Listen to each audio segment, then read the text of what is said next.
Inspiring interviews with today's top landlords. This is the Rental Income Podcast. And now, Dan Lane. Josh Beausol from Boston is joining us on the podcast today. Josh has a really great story. He bought a fourplex building that he lives in. He rents out the other 3 units, and he's making $1,200 a month in cash flow. I mean, I think this is really awesome, and to be honest, I don't understand why everybody isn't doing this. This just seems like kind of a no-brainer. So we're going to take a quick break. We're going to come back, and we're going to hear Josh's story. Are you on track to achieve your financial goals? Income-producing real estate is the most historically proven way to accumulate wealth and has created more financial freedom than any other means. Norada Real Estate provides everything you need to invest in the best turnkey cash flow rental properties. Our simple, proven system will help you create real wealth and passive monthly income.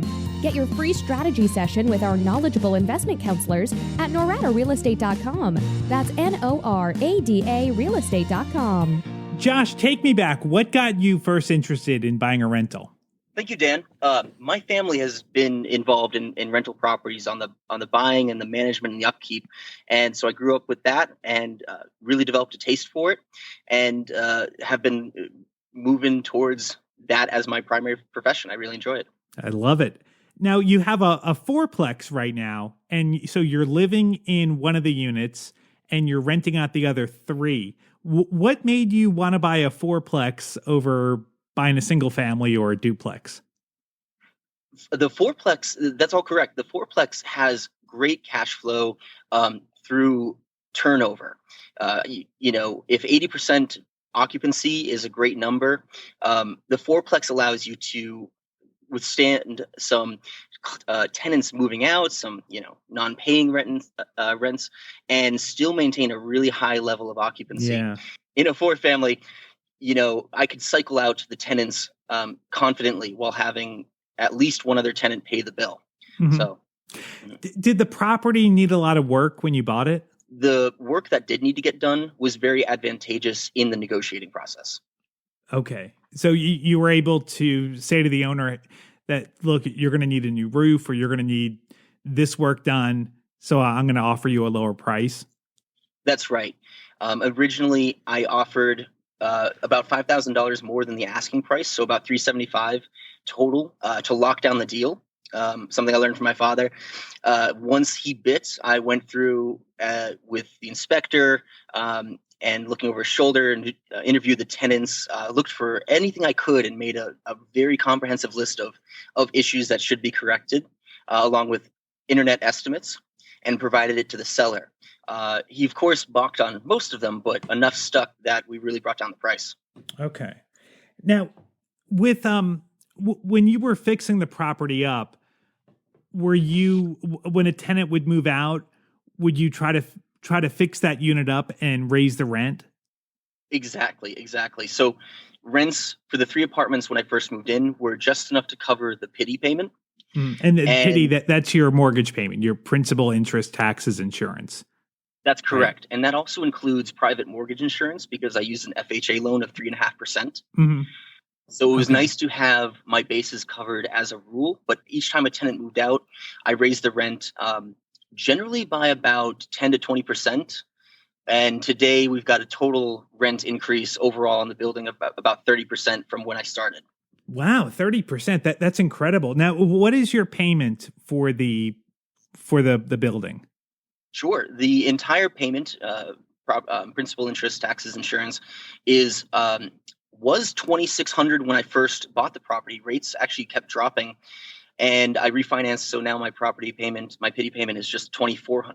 $2,400. Okay. And then what are the total rents for the building? Originally, they were $2,500 or $2,600, and now with the 3 apartments rented is $3,625. And that doesn't include the rent that I would pay if I were a tenant too. So once I move out, we'll have that much more margin. Right. So now you're making $1,200 a month plus you're living for free. That's right. Absolutely incredible. And then so when you move out, how much could you rent your unit out that you're living in? I'm optimistic but conservative, and I'm aiming for about $1,500. 1,500. Awesome. Yeah. In Lowell, you see it as high as, 1,700 for a sort of mid-range apartment. The luxury ones go up to 2,200. I don't expect to get that money. I get market rate because I work through government programs to get guaranteed rent. So now when you move out, you're going to be making $2,700 a month, hopefully, on that Yes. building. Now, in major cities, in Boston, New York, Los Angeles, DC, they say it's impossible to cash flow in these major cities, but you're proving them wrong. You're doing it. Are these deals out there, or did you just get really lucky? No, they absolutely are out there. I absolutely did get lucky, but it's sort of that old homage of luck is sort of a product of persistence. It was a long time looking for this property, and I bit hard when I found it. But in Boston Central, I mean, cash flowing it's all but impossible. I'm sure someone does. I know some people who own property there, but it's razor thin margins. However, Boston is powering, the rest of sort of a beltway around it, where Worcester, Lowell, Haverhill, Lawrence. I don't know the South Shore so well, but those places that rely on work for Boston are experiencing really great growth in both rents and property values. Yeah. I mean, that is absolutely, the numbers on this building are absolutely incredible. I mean, that is like just mind boggling that you're able to get so much cash flow off this building. Now, one thing that you mentioned is that you're getting above market rates. Tell us how you're doing that. Oh, sorry. I may have misspoke, but I am getting market rates. Market rates. Okay. But you're using your tenants are on government assistance. That's correct. Section 8. The Section 8 and Home Base, which is like a move them out of the shelter program, they keep track of rents in Lowell, which again are inflated by the student population and then this program. And they say, hey, we'll give you market rent, which is great, especially if your location is a little outside where these high rents would be. And the government pays a portion or all of that rent, which is wonderful, which means that, if I'm getting, in an older building where there's some work to be done, it's a little less pretty. I know what I have. It's a diamond in the rough with needs a little polishing. Mm-hmm. Always needs a little polishing. Right. But how that works out is that the government effectively pays, let's say 2/3 guaranteed income. So I get slightly below market rates, which have now risen to the level of my original rental rates. And then the tenant pays the additional to get it up to a nice, healthy market rate. That's fantastic because that means that the original rents I was getting when I first purchased the property are now the same in total amount as the guaranteed income I get today. Yeah, Section 8 is really incredible. I mean, the money just gets direct deposited every month, just magically shows up in your account.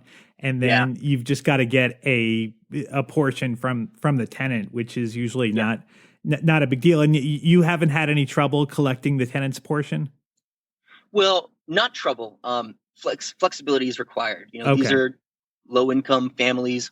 Sometimes a new family event or a change in job can make it difficult for them. So Sure. I keep on them very quickly. If I don't get rent within a few days of the first, I'll send a text out. Hey, looking for rent. Hope everything's okay. Let me know if you need to, discuss anything in terms of situation. I want to be a resource for my tenant. Right.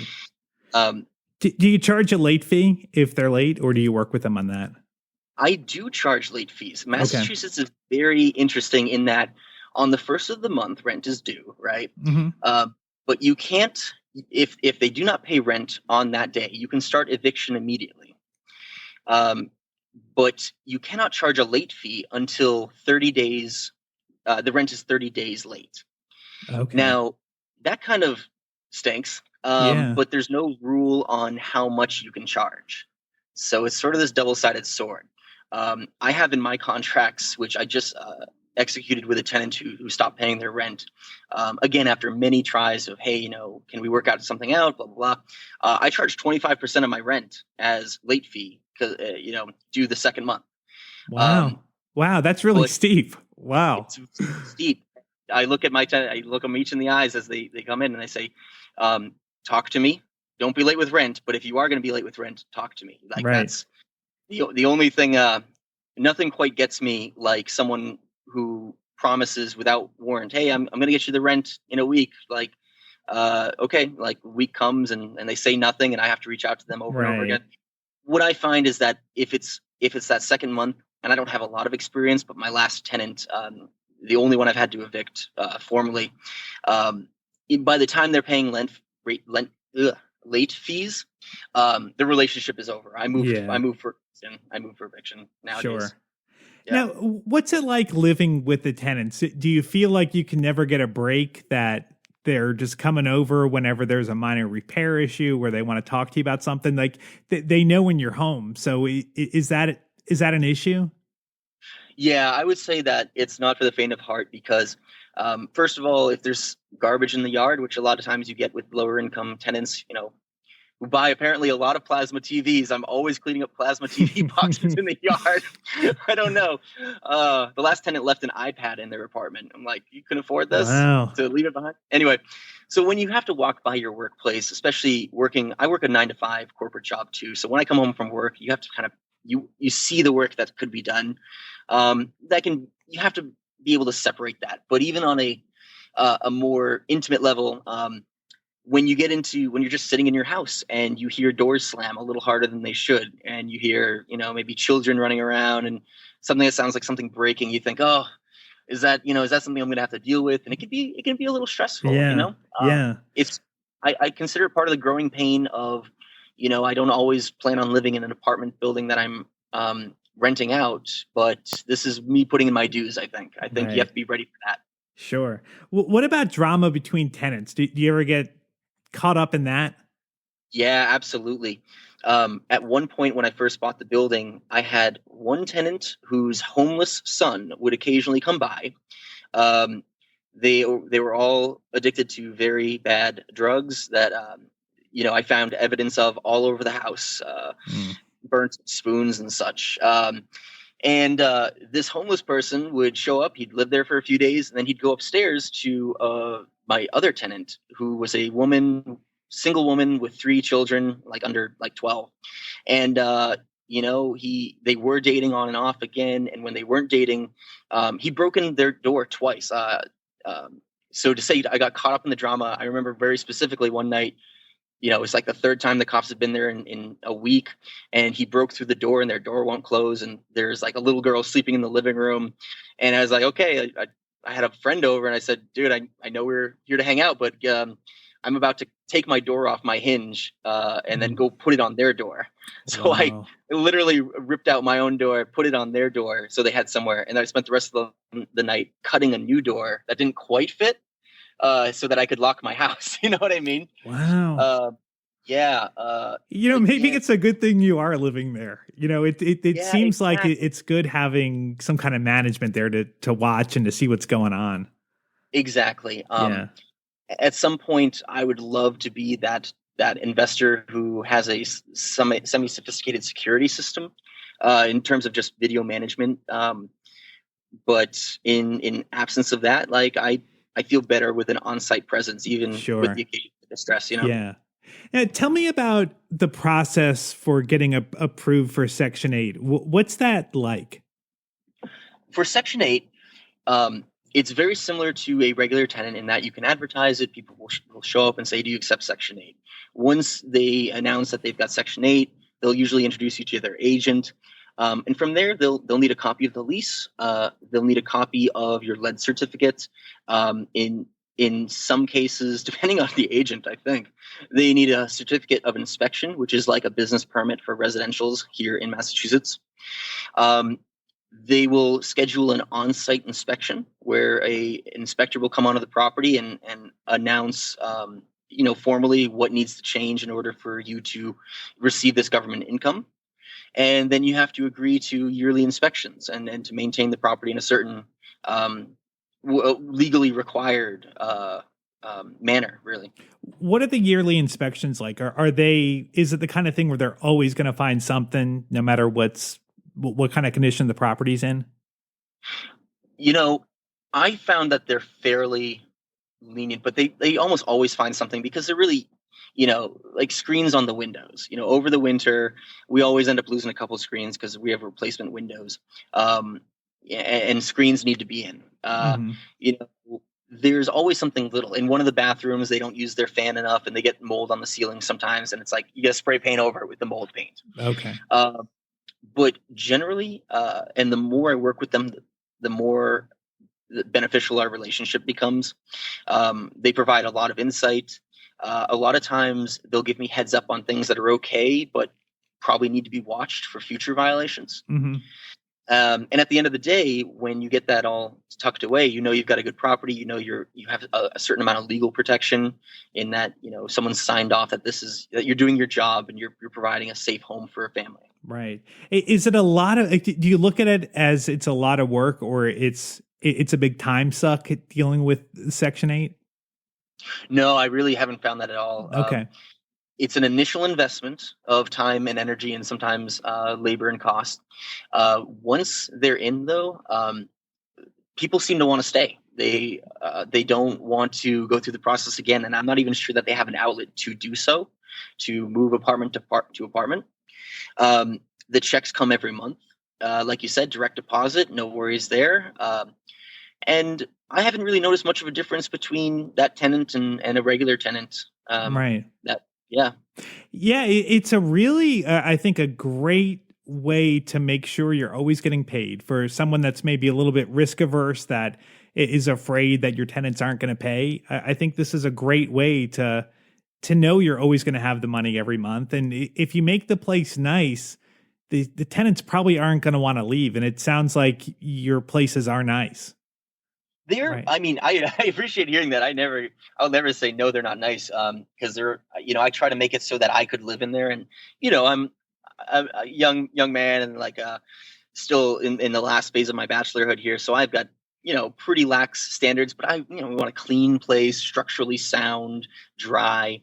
And absolutely, there are some stipulations where if the tenant breaks or destroys the property, that they'll lose their stipend. So they actually get inspected. I just found this out. They actually get inspected much more often. So they have to, maybe I think every quarter someone comes by and just says, okay, how many people are living here? Are you keeping garbage out? All the stuff that's not my responsibility. Or actually would be in a lot of respects. If you want to inspect your property, you see they're leaving food out everywhere, someone else gets to do that for me. Right. So in some ways, I guess I'm saving some time. When the inspector's in there, are they, if they see something like maybe there's a broken window, are they going to ding you for that, or are they not even looking for? So anything that they think is a violation, they're going to ding you on, but they're not necessarily looking for it. Right. Yeah, that's right. Okay. Anything that would constitute a health code violation, safety violation. My building was built as a multi-unit, as far as I can tell, and so they're not finding code violations in terms of structure. It's like you said, like a broken window. Mm-hmm. There's the tricky part, I guess, is for low income tenants. I haven't been very good about enforcing those costs on the tenants. Mm-hmm. But I'm working towards that, because there's always a couple little things. You spend a couple $100, Sure. So where do you see yourself going from here? Do you want to buy more deals like this? I mean, this seems like it's really lucrative. Would you want to have multiple fourplexes? Oh, that's a great question. My original plan was to buy a fourplex every couple of years. What I found is that the time investment is a little higher than I thought, especially in the first couple of years. I've just kind of gotten to some breathing room, but also the deals are pretty scarce. There just aren't, because you're on that cusp of a residential and commercial property being four to five units. Mm-hmm. You can only hit 4. There aren't so many 4-unit buildings. I get the feeling that people aren't really letting them go because they cash flow well in the area. So my future vision has evolved. I want to get a 5+ unit, and I'm looking on the low end around $400,000. Something I'd probably have to put down $20,000. I'd hollow out some equity from this property one way or the other, and pick up a 6 unit with some garages is on my radar, or go higher, I have some interest from friends and family in terms of jumping on board in an investment capacity. They've been watching me. I'm very excited that people are paying attention, and maybe go for something in like the $750,000 range, which I think is where you get into those commercial loan limits. So you might need 20-30% down, but around here, that'll get you something like 12 to 15 units, cash flowing $15,000 to $17,000 a month. And, having put down 30 grand, you see like, $5,000 to $6,000 in fixed costs, and, you bump it up the same way. So I want to do this. Again, one of these, like many of your contributors, it's like deal. Very fast pace. It's very, very attractive, but I don't think the market here will allow for that. So I'm kind of biding my time, bringing this property up to snuff, giving a lot of curb appeal, making it a cash flowing business, well documented. And then I'd like to trade it up for the same thing, but in a bigger capacity. I love it, man. Well, it sounds like you're on the right path, and it sounds like you're doing all the right things. So congratulations, and definitely keep us updated on how things are going. Thank you very much, Dan. It was a pleasure to share my story. Awesome. Well, thanks for coming on the show, and thanks for listening. My name is Dan Lane, and this has been the Rental Income Podcast.